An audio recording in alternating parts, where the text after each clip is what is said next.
Bueno, vamos a dar inicio a la sesión de esta noche. Y el día de hoy vamos a ver el tema de la evaluación del impacto en la población afectada. Y bueno, el manual nos menciona que la población es el sujeto en el que confluyen todos los efectos tangibles e intangibles de un desastre.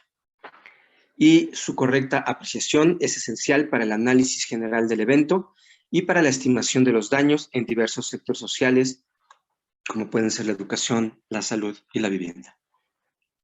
Por supuesto que debemos tener siempre presente que la población es el centro de nuestra atención y el propósito más importante de la gestión del riesgo de desastre y, por supuesto, de la gestión de los desastres. También el manual nos dice que para estimar los efectos de un desastre, en primer lugar, es preciso delimitar el área, el territorio en el cual ocurrió el desastre. Y a partir de ese dato, identificar la magnitud y las características de la población afectada. Tenemos que establecer el número de personas afectadas, tratar de comprender cuáles son sus condiciones socioeconómicas antes del desastre y, en caso de ser posible, formular apreciaciones acerca de su situación después del desastre. Recuerden que hay una vulnerabilidad antes, durante y después de ocurrido el desastre, de modo de obtener una idea global sobre los efectos intangibles que estarían afectando las condiciones y el nivel de vida de la población. Entonces, tenemos que elaborar primero un polígono, un área de afectación. Para esto podemos utilizar datos secundarios, es decir, información previamente existente. También podemos utilizar percepción remota y monitoreo de fenómenos. Esto ocurre durante la ocurrencia del evento en algunos casos y posteriormente, casi inmediatamente después de ocurrido el desastre, a través de datos como pueden ser mapas de aceleraciones de intensidades sísmicas o mapas de inundaciones desde satélites, desde radares satelitales o drones. Todo esto nos puede ayudar a tener percepción remota. Y finalmente están los datos primarios. Los datos primarios consisten en ir al territorio y elaborar censos, encuestas, entrevistas que nos permitan comprender cuál ha sido el impacto de manera más cercana. Debo decirles que, bueno, este es un dato del 2013 que a mí me tocó elaborar para un estudio para el Instituto Nacional de Ecología y Cambio Climático, que nos mostraba que en aquel tiempo había 39,228 capas disponibles en los atlas de riesgos de todo el país. Había un programa de Sedesol y Sedatu, el primero era Hábitat y después el programa de reducción de riesgos en asentamientos humanos. A mí me tocó colaborar en estos planes en lo que era la Secretaría de Desarrollo Social Federal. Y ahí, bueno, se otorgaban recursos a los municipios para que pudieran elaborar sus atlas. Y vemos que un porcentaje muy alto, casi el 86% de la información disponible, surgió de este proyecto, de este programa. El Atlas Nacional de Inundaciones de la Comisión Nacional del Agua también tiene información. El Atlas de Vulnerabilidad frente al Cambio Climático. El Centro Nacional de Prevención de Desastres elaboró capas a nivel nacional. Y bueno, también tendríamos casi un 11% de información de atlas estatales. Ahora, ¿por qué les comento esto? Porque cuando ocurre un desastre es importante delimitar el área afectada. Y esto es lo primero que tenemos que hacer para comenzar el proceso de estimar cuántas personas afectadas y para irnos aproximando al dato que vamos a utilizar para la toma de decisiones y para obtener recursos financieros, por supuesto. Los datos secundarios los podemos obtener, la información secundaria, de los atlas de riesgos. Los atlas de riesgos, bueno, la composición que había en aquellos tiempos nos mostraba que los datos de exposición de bienes expuestos representaban el 5%. Como verán, los datos de vulnerabilidad eran pocos. Sobre todo había mapas asociados a peligros, 46.4%, mapas complementarios de daños y pérdidas, era muy poquito, obras, el 16%, el 1.6%, perdón, y algunas capas complementarias no identificadas completamente representaban otro porcentaje. El Atlas Nacional de Riesgos es una compilación de los mapas de las diferentes dependencias del orden de gobierno federal. También compila los atlas de riesgos estatales y municipales. Es información que tiene su versión pública y que, bueno, fácilmente se puede localizar en Internet. La guía nos dice que la estrategia para delimitar el área afectada varía según el tipo de fenómeno que ocasionó el desastre y la disponibilidad de información. Entonces, lo primero que tenemos que hacer de manera inmediata es obtener información de tipo secundaria para poder comenzar el proceso de acercamiento hacia las zonas que pudieran ser afectadas y posteriormente delimitar el área. Esto se puede hacer, por ejemplo, con un helicóptero como este que se ve aquí. A veces sirven para hacer turismo, pero cuando se utilizan correctamente puede el helicóptero ir haciendo un sobrevuelo sobre el área que delimite la zona dañada. Con un GPS, un grupo de especialistas puede ir tomando el trayecto con puntos y posteriormente llevar esto a un sistema de información geográfica que permita delimitar el área. Entonces, dependiendo del tipo de fenómeno, como vamos a ver a continuación, se pueden utilizar muchas técnicas. En este caso, bueno, un sobrevuelo puede ayudar a delimitar la zona afectada. Por otro lado, el Atlas Nacional de Riesgos permite combinar diferentes datos. Aquí vemos nosotros un ciclón tropical, donde aparece, en primer lugar, la trayectoria pronosticada. Esto es del Centro de Huracanes de Miami. Y lo primero que nos muestra es cuál es la trayectoria pronosticada. Los modelos dicen que por aquí va a ir el ciclón tropical. También muestra el cono de incertidumbre, es decir, no es escrito sobre piedra en la proyección. Si bien el que tiene más probabilidades es la línea azul, el ciclón tropical podría viajar hacia distintos lados, ¿no? Aquí nosotros ya podemos observar el área que podría ser principalmente afectada por este ciclón tropical. También, en este caso, lo que vemos es algún indicador de vulnerabilidad institucional. Los municipios están, de algún modo, coloreados en función de si tienen unidad de protección civil, si cuentan con cuerpo de bomberos o si su cabildo tiene alguna comisión de protección civil. Entonces, a simple vista podemos observar que para este ciclón tropical la trayectoria cruza por una zona en Oaxaca y sus límites con Veracruz que tienen muy poca institucionalidad.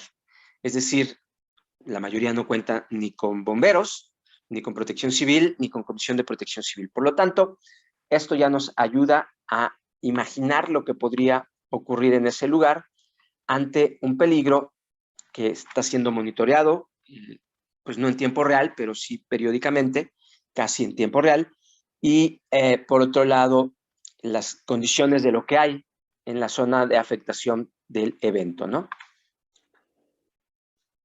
Aquí vemos otro ejemplo donde se observan varias cosas. La primera es la trayectoria pronosticada de un ciclón tropical, como lo acabamos de analizar en el otro caso, también del Centro de Huracanes de Miami. Se pronostica que por aquí pueda viajar el ciclón tropical.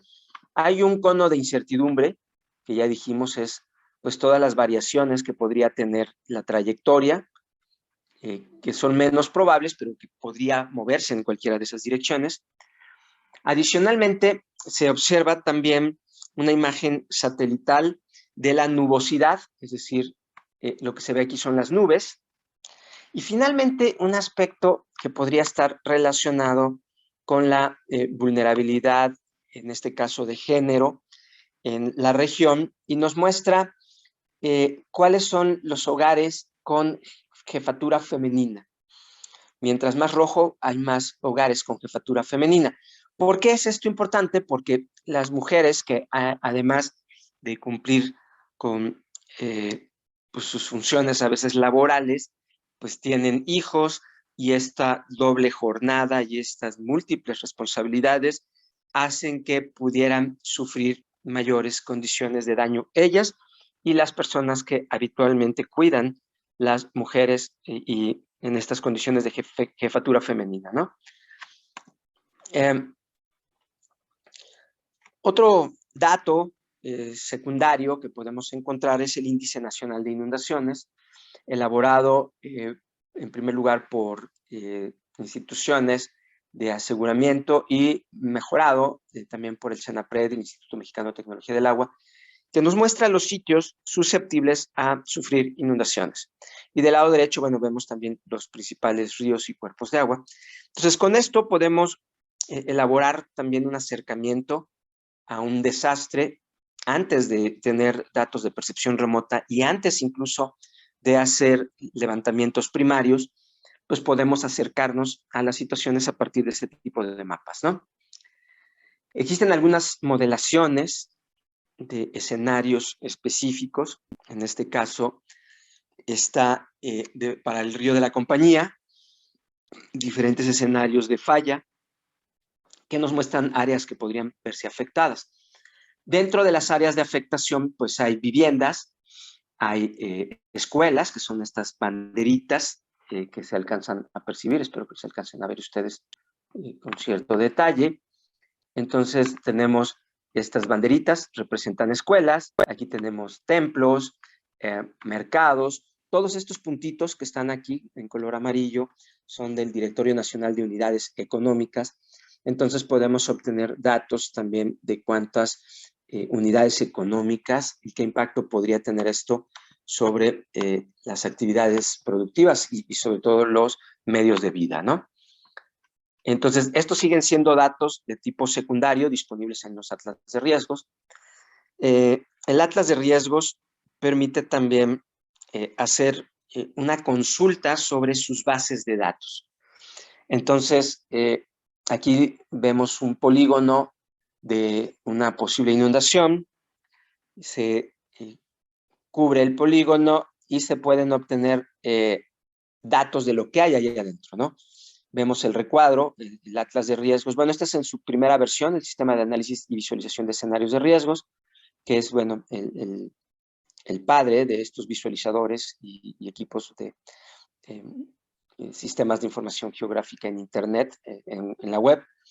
Y bueno, del lado izquierdo vemos un recuadro que nos muestra ya cuántos habitantes hay ahí, cuál es la densidad de población, cuántos hombres, cuántas mujeres, y algunos grupos de edad como menores de 4 años o mayores de 60 años, y algunos otros datos que se pueden generar. Se pueden descargar en Excel, las bases de datos, y pues utilizarlas para la toma de decisiones.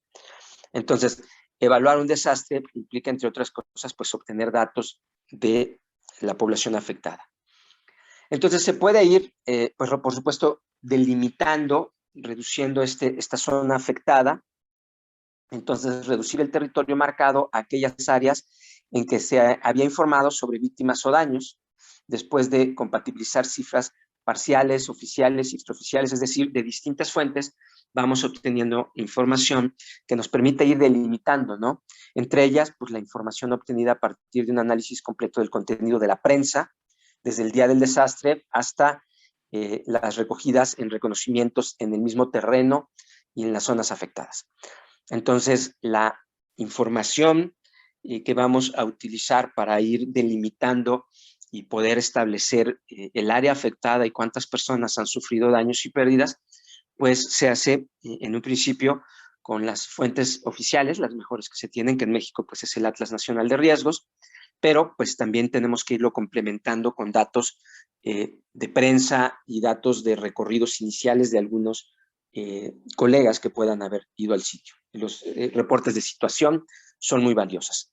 Algunas áreas de las zonas así marcadas son prácticamente inaccesibles en ocasiones, o en ocasiones hay población muy dispersa.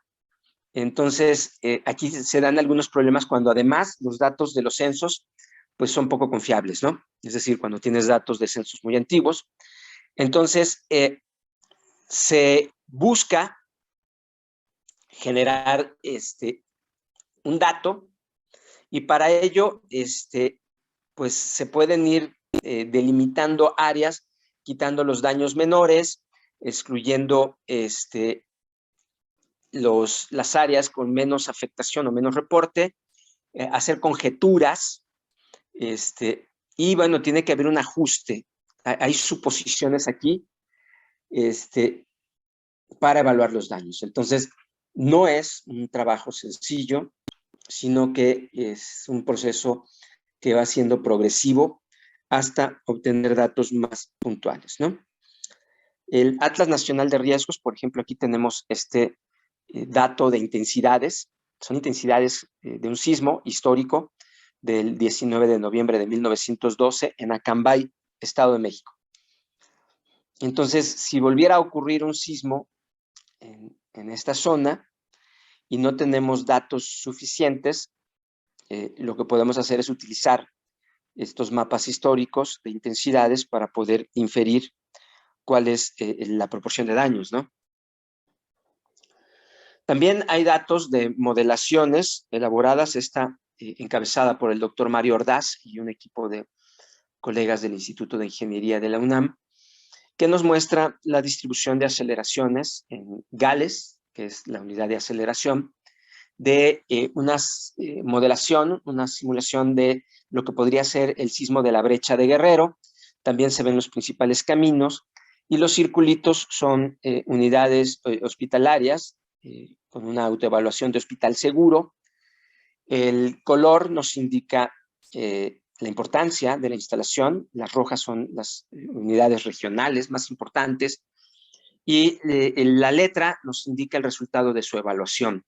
A es mejor que C, ¿no? Entonces, podemos ver aquí en Acapulco una unidad que es el hospital regional y que además tiene una C, lo cual lo califica como con vulnerabilidades estructurales, no estructurales o también operacionales, que harían que este hospital en ese momento pues no funcionara correctamente. Derivado de estos análisis, bueno, en Acapulco el sector salud ha invertido no solamente en nuevas instalaciones, sino en el reforzamiento y protección de las instalaciones que previamente ya existían. Entonces, este tipo de mapas, si ocurriera el sismo de la brecha de Guerrero, en tanto se tienen mapas de intensidades instrumentales, pues se puede hacer uso para acciones preventivas, pero también se puede hacer para un primer análisis, un acercamiento con datos secundarios al escenario de lo que podría estar ocurriendo. Por supuesto, a esto se le pueden agregar otros datos, como bienes expuestos. En este caso vemos las tiendas Diconsa y Liconsa, que en su tiempo pues han representado para las comunidades más vulnerables fuentes de abasto y alimentación muy importantes. Vemos su distribución y podríamos plantear su daño y la situación que podrían haber sufrido, ¿no? Entonces, lo que se ve como un espagueti de colores son trayectorias de huracanes, de ciclones tropicales, que, bueno, pues no podemos descartar la posibilidad de que ocurran eventos simultáneos, particularmente en esta región del Pacífico, donde podríamos tener sismos y combinarse en momentos donde también pudiéramos tener ciclones tropicales, ¿no? Adicionalmente, podemos encontrar datos de peligros, de peligro asociados a ciudades específicas, como este caso, donde pues podemos ver las aceleraciones sísmicas estimadas para diferentes periodos de retorno para la Ciudad de México. Entonces podríamos ver este tipo de eventos y delimitar polígonos y observar, por ejemplo, en este caso, hay hospitales y clínicas, algunos evaluados por Hospital Seguro. También podemos ver las principales presas del poniente. Estos azules son las presas del poniente del Valle de México. Y se pueden generar escenarios de manera muy rápida sobre lo que pudo haber ocurrido y a partir de ello ir delimitando las zonas en las cuales hay que tomar decisiones más rápidas de evaluación, ir priorizando las acciones.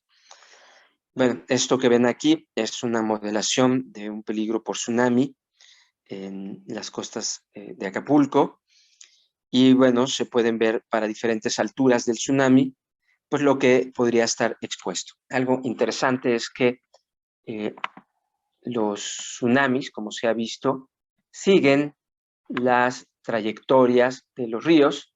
Entonces acá podemos observar cómo el tsunami podría entrar siguiendo la trayectoria de estas barrancas, de estos ríos, ¿no? Entonces, eso es algo interesante.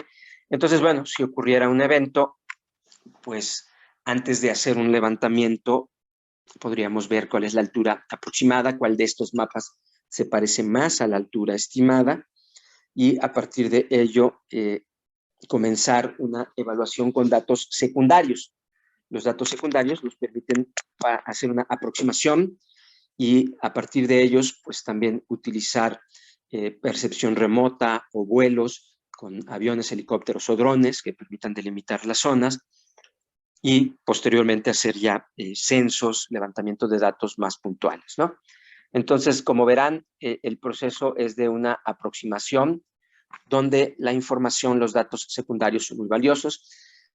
Aquí vemos, bueno, para el volcán Popocatépetl, algunas zonas de flujos de lahares y también vemos los polígonos de poblados alrededor del volcán que pudieran ser afectados. Entonces, ante un evento de estas características, pues se puede establecer una aproximación a los polígonos dañados. Y, por supuesto, tomar decisiones previamente de ordenamiento territorial, de desarrollo urbano en algunos casos, para pues, evitar que se expongan más familias a este tipo de peligros, tomar decisiones de sistemas de alerta temprana y otros que pudieran reducir los daños y las pérdidas si se materializaran estos eventos. No solamente el Popocatépetl cuenta con este tipo de mapas, el Pico de Orizaba, y también en la región de los Tuxtlas se puede encontrar información. Este es del Atlas de Riesgos de Veracruz.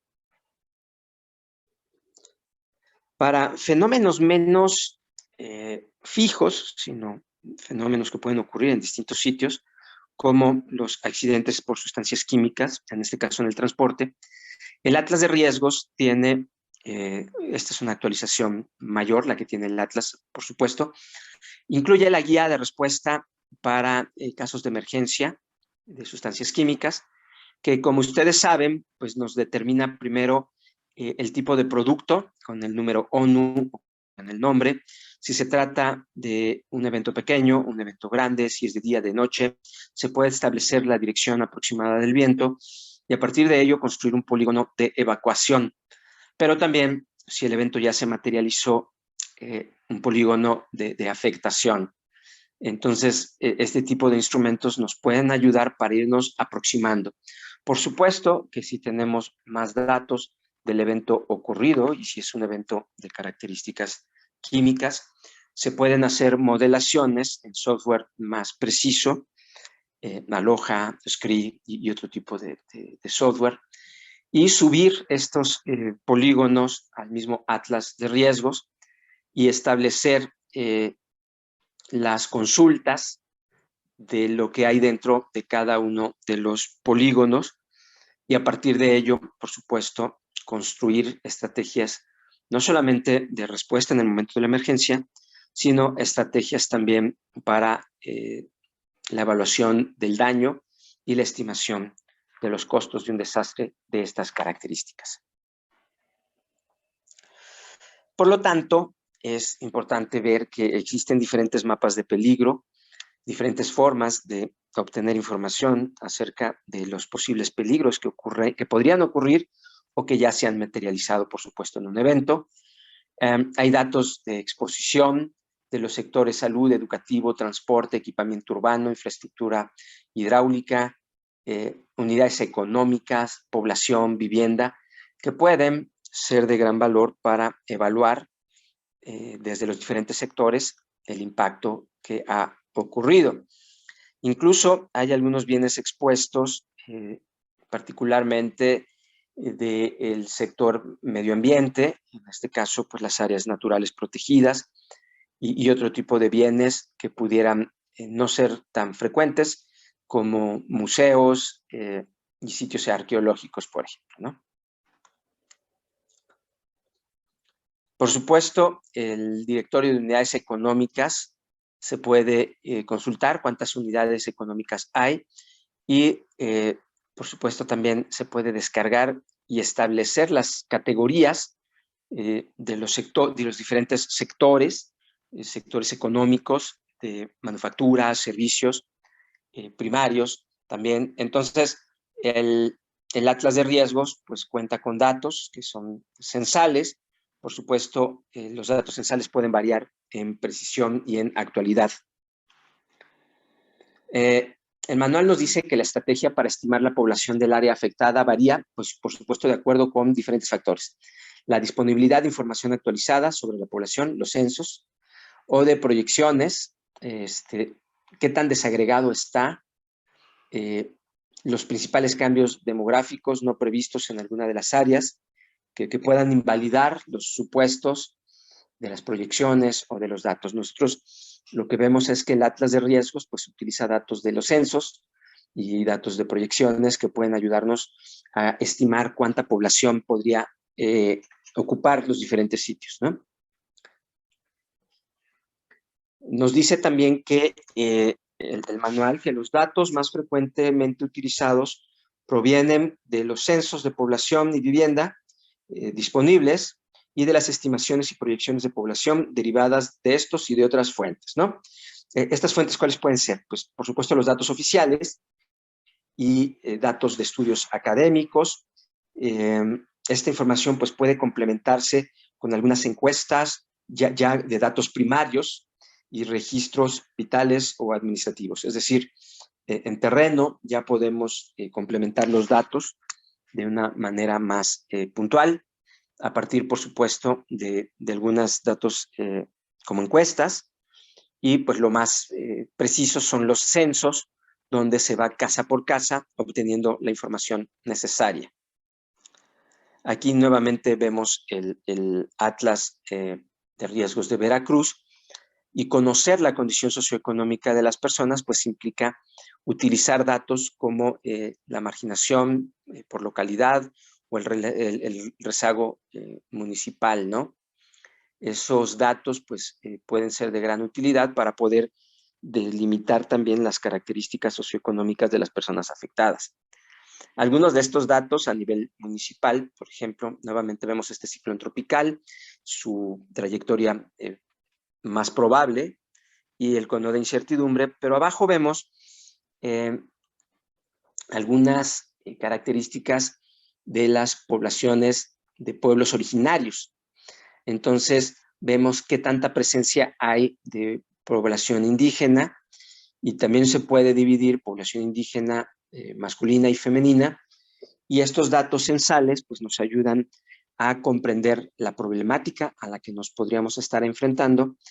Recordarán que en esta zona no había instituciones de gestión de riesgo y protección civil, y por otro lado podríamos enfrentarnos ante cosmovisiones, ante situaciones de discriminación, de pobreza, de lengua, que dificulten el actuar en esta región. Aquí vemos, bueno, un caso muy singular que es Ingrid y Manuel, el ciclón tropical Ingrid del lado del Golfo de México, Manuel del lado del Pacífico. Abajo vemos en color azul lo que es el Índice Nacional de Inundaciones, aquí los vemos.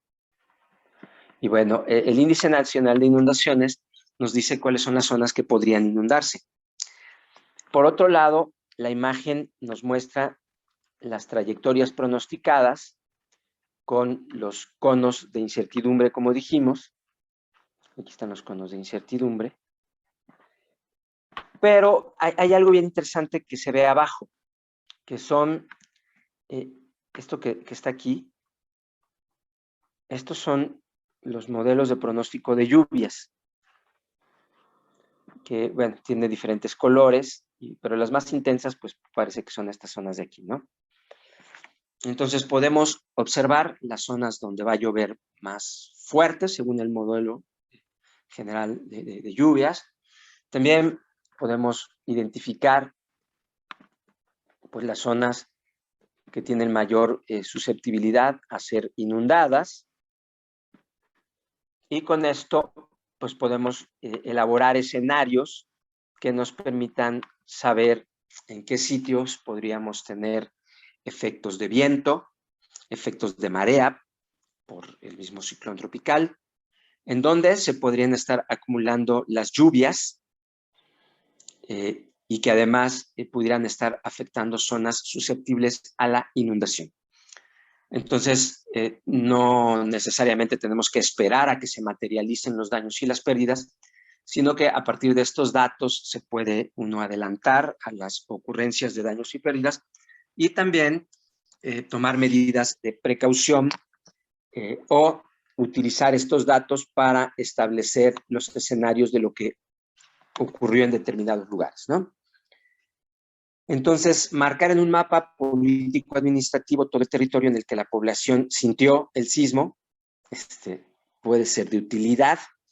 Esto puede ayudar a establecer una escala de intensidad como la Mercalli y considerar,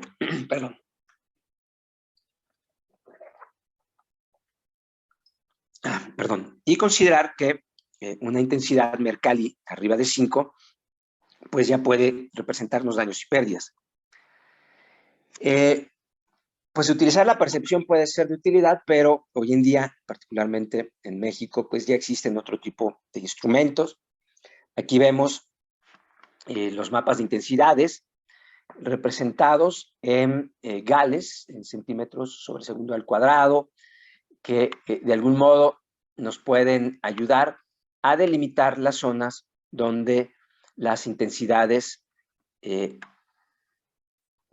han sido mayores, de acuerdo a estos modelos elaborados por el Instituto de Ingeniería de la UNAM. Por supuesto que estos mapas de intensidades no consideran todos los efectos de sitio. Aquí vemos en la parte de arriba, tenemos el sismo del 19 de septiembre del 2017 y el 7 de septiembre del 2017. También son dos mapas que nos pueden ayudar a establecer las zonas que podrían haber sufrido los mayores efectos. Si a esto le agregamos condiciones de efectos de sitio, como el suelo lacustre de la Ciudad de México, pues podemos establecer también sitios puntualmente más afectados por el sismo. Sin embargo, bueno, esto ya nos permite delimitar las zonas en donde podríamos encontrar daños importantes de una manera más o menos rápida. Podemos pensar en el sur de la Ciudad de México, en Morelos, Puebla y una parte de Oaxaca y Guerrero, ¿no? Entonces, esto ya nos ayuda a ir definiendo cuáles son las zonas que pudieron haberse visto afectadas. Entonces, esto ya no es un dato secundario de archivo, sino que son datos de instrumentos calculados y que, bueno, una de las primeras tareas de la misión de estimación de efectos e impactos es definir el área afectada. Entonces, los mapas de intensidades nos permiten comenzar a delimitar las zonas afectadas o las zonas donde el peligro se percibió. Para el caso de las inundaciones, a veces es difícil utilizar imágenes de satélite porque las imágenes visuales se ven afectadas por las nubes. Es decir, cuando hay inundaciones, habitualmente ahí está lleno de nubes la zona y por lo tanto se pueden utilizar imágenes de radar de satélite. ¿Cuál es la ventaja del radar de satélite? Que el radar de satélite puede cruzar las nubes. ¿Qué es lo que hacemos? Pues vemos un sitio que sabemos que está inundado siempre, Es decir, aquí este es un cuerpo de agua que siempre está inundado. Voy a marcarlo con otro color para que lo podamos ver. Bueno, aquí tenemos un cuerpo de agua, ¿no? Entonces, el radar lo que nos va a ayudar a hacer es saber una huella. ¿Cuál es la huella del agua en la imagen del radar? Y entonces tomamos la huella de varios sitios que sabemos que son cuerpos de agua y después le pedimos al sistema que nos identifique todos los sitios que tengan la misma huella espectral. Y entonces creamos una máscara. Esa máscara son estas áreas, estas zonas de aquí. Y por lo tanto, con esta imagen de satélite que cruzó las nubes, de imágenes de radar satelital, se hace un análisis de la huella del agua, se quitan todos los cuerpos de agua, después de la máscara, una vez que tienes la máscara, de todo lo que parece que está rebotando en agua, quitas los cuerpos que ya conoces, que son cuerpos de agua, que pueden ser ríos o pueden ser lagunas, y entonces te queda una máscara de las zonas que podrían estar inundadas. El problema de esto es que muchas de estas inundaciones se van moviendo con el tiempo. El día de hoy, las zonas inundadas podrían estar aquí, pero como el agua va fluyendo hacia el mar, mañana las zonas inundadas podrían estar acá. Por lo tanto, en estas zonas de planicie, la identificación de los polígonos inundables no es una fotografía, sino que en esencia tendría que ser una película. Por lo tanto, es conveniente tomar varias imágenes de radar satelital. El problema es que los radares satelitales no son radares geoestacionarios, es decir, no están fijos en una sola, en un solo lugar, sino que pues van pasando, hoy pasan por aquí, mañana pasa por acá y luego pasa por acá. Entonces lo que hay que ver es que estos satélites no siempre van a pasar por arriba de la zona y por lo tanto no siempre va a haber disposición de imágenes de radar. Y así las cosas, cuando hay inundaciones de planicie tan amplias, tan extendidas como las inundaciones en Tabasco, pues es conveniente cuando empieza la inundación comenzar a coleccionar la mayor cantidad de imágenes de radar de satélite para que al final se pueda plantear toda la película de lo que ocurrió. La población resultará afectada en diferentes formas dependiendo del tipo de desastre y sus consecuencias, y también de las características de vulnerabilización. No es lo mismo ser mujer, ser indígena, tener discapacidades, pertenecer a un grupo de preferencias sexuales distintas. Por lo tanto, es muy importante desagregar la información, ¿no? Entonces, la información de la población puede dividirse no solamente en función de su vulnerabilización, como lo he platicado, sino también está la población primaria, secundaria y terciaria. La información de la población primaria es aquella que ha sufrido daños de manera directa. Entonces, la población primaria es aquella que han sufrido los efectos directos del desastre. Son víctimas mortales, heridos, personas que sufrieron discapacidades, personas que tuvieron que ser albergadas, desplazadas, quienes sufrieron daños en su propiedad como consecuencia directa e inmediata del desastre. Este segmento es el que se encuentra dentro del territorio afectado y además sufrió daños y pérdidas de manera directa. La población secundaria es aquella que está dentro del área afectada, que no sufrió daños, pero que sí está sufriendo pérdidas. Entonces, se define como población secundaria afectada por un desastre aquellas personas que estaban dentro del territorio impactado y que sufren otras consecuencias del desastre, como por ejemplo pérdida de su empleo a causa de la destrucción de las empresas en las que trabajaban, pérdida de ingresos en el caso de los comerciantes, etcétera, etcétera. Entonces, no sufrieron daños directos, pero sí sufren pérdidas. En cambio, bueno, esto es Beirut. Ustedes sabrán que hubo una gran explosión en el puerto de Beirut. Y la población terciaria es aquella que no está dentro del área de afectación y que sufre pérdidas, particularmente por su relación con el área afectada. Por ejemplo, en algunos casos pueden dañarse sistemas de agua potable. El Cutzamala podría sufrir un daño en el Estado de México y afectar a la Ciudad de México. Hace poquito hubo un problema en el Cutzamala. O en este otro caso del puerto de Beirut, ustedes saben que hay un flujo de mercancías que llegaban a este puerto y un flujo de mercancías que salían de este puerto. Entonces, las personas que mandaban mercancías o las personas que recibían mercancías fuera del puerto están siendo afectadas porque el puerto dejó de funcionar por esta enorme explosión asociada al almacenamiento de fertilizantes, de nitratos en el puerto. Entonces, hay población primaria, secundaria y terciaria, dependiendo del tipo de efecto que ha sufrido. Adicionalmente, los daños y pérdidas que sufre la población se cuantifican en términos monetarios en cada una de las estimaciones de los impactos por sector. Ya dijimos que para evaluar hay que separar los sectores. Entonces, los sectores sociales pueden incluir el sector vivienda. Entonces, el impacto de la población pues, puede ser cuántas personas sufrieron daño en su casa. Pero también los daños y las pérdidas en la producción pueden aparecer cuando evaluamos los sectores productivos, los sectores económicos. Entonces, cuántas personas perdieron su empleo se puede calcular también cuando se estiman los sectores productivos. Entonces, no solamente vamos a encontrar daños de la población cuando hablemos de los impactos directos de la población, sino que en la evaluación de otros sectores encontraremos datos. Algo que siempre ha sido muy difícil de establecer es el costo por concepto de pérdidas humanas, es decir, las personas que se murieron, ¿no? Es muy difícil establecer el valor de ese daño o de las pérdidas que hay alrededor de la muerte de una persona.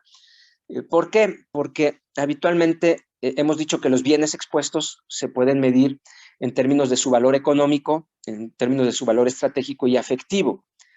Sin embargo, en algunas ocasiones podría ser necesario, por ejemplo, ahorita en la pandemia, cuántos padres de familia han muerto y cuántos niños huérfanos van a dejar de tener ese apoyo económico, afectivo, necesario en toda persona, ¿no? Entonces, el impacto pues puede medirse en términos económicos, es decir, cuánto ingreso va a dejar de percibir esas familias, pero también en términos de el valor afectivo y de la estabilidad psicosocial de las personas afectadas, ¿no? El manual no opta por medir el valor económico de las personas, aunque, bueno, en algunos casos podría ser necesario, aunque pareciera poco sensible, ¿no? El impacto es sistémico. Una persona que se ve afectada, pues recibe daños y pérdidas que afectan su condición de vida. El ambiente físico puede afectarse, sus calles, su drenaje, su trabajo, su educación, su salud, sus fuentes de alimento, las redes de contactos sociales. Es decir, si bien podemos evaluar el impacto de manera sectorial, no debemos perder de vista que al final de cuentas esta persona pues ha recibido un impacto en todo su sistema, sus medios de vida, su casa, su familia, llegan a ser impactos sistémicos acumulativos y que afectan o potencian unos a otros, ¿no? Entonces, no podemos descartar tampoco esos aspectos. Adicionalmente, bueno, están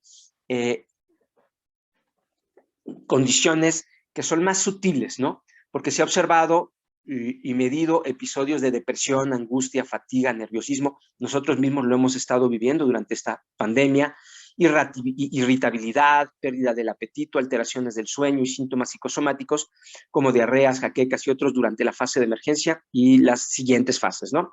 Según algunas interpretaciones psiquiátricas de los efectos de un desastre, los daños de esta índole pueden ser muy significativos, tanto en el corto plazo como a mediano plazo para algunas personas más sensibles. Un aspecto muy importante y que lo vamos a comenzar a analizar es lo que se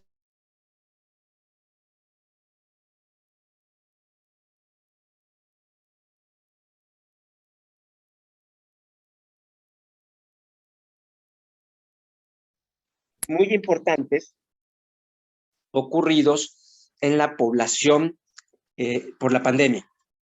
Entonces vemos cuál era el rango más o menos normal en diferentes edades de fallecimientos.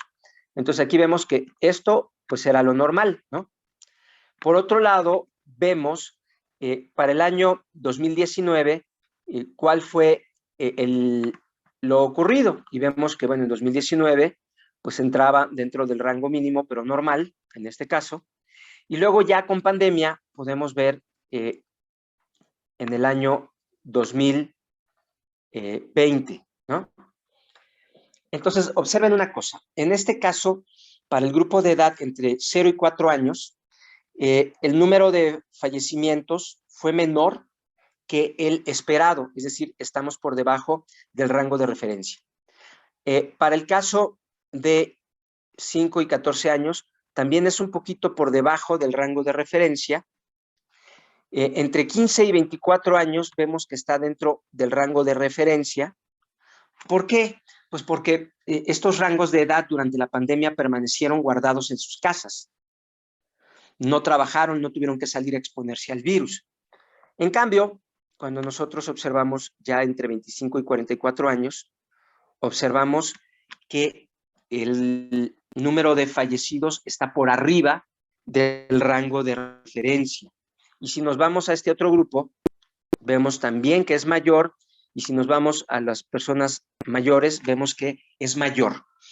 Esto nos ayuda para poder ver los efectos de la mortandad.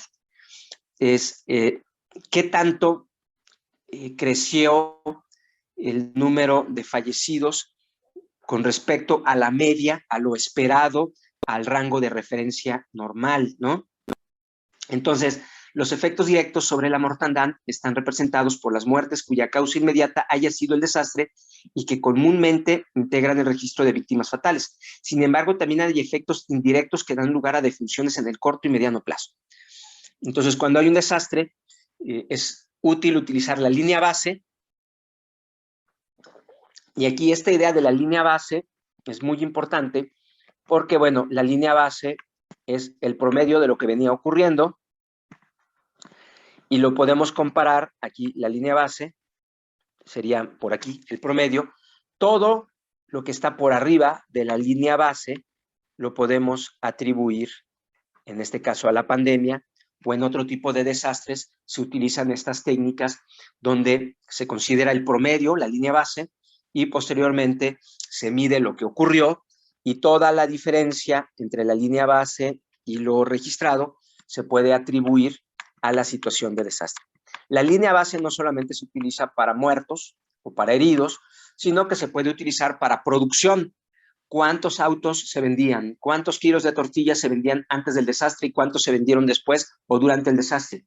Con eso se puede ver el impacto para algunos fenómenos. Entonces, aquí es muy importante que tengamos presente lo que se denomina la línea base. Entonces, la metodología de la CEPAL utiliza para algunos aspectos la línea base.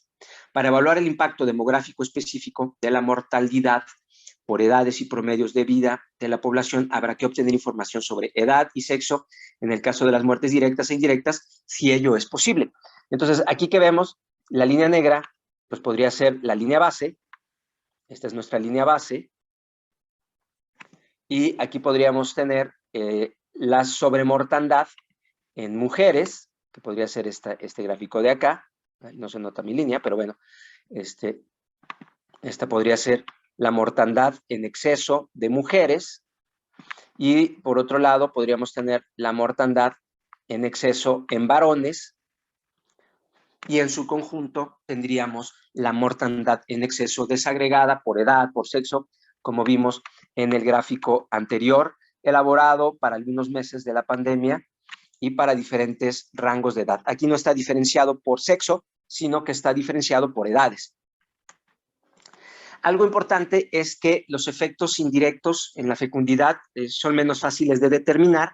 En el corto plazo, y dependiendo de la magnitud del desastre, pues las familias, las parejas no van a tener un lugar para hacer sus cositas. Y por otro lado, también se ha visto que después del desastre, en algunas ocasiones llega a incrementarse el número de embarazos. Algo importante tiene que ver con los desplazados. Una consecuencia de los desastres son los desplazamientos temporales de la población. Entonces, se puede medir cuánta población había antes y después, usando también estos promedios, y determinar casos donde la población disminuyó de manera importante.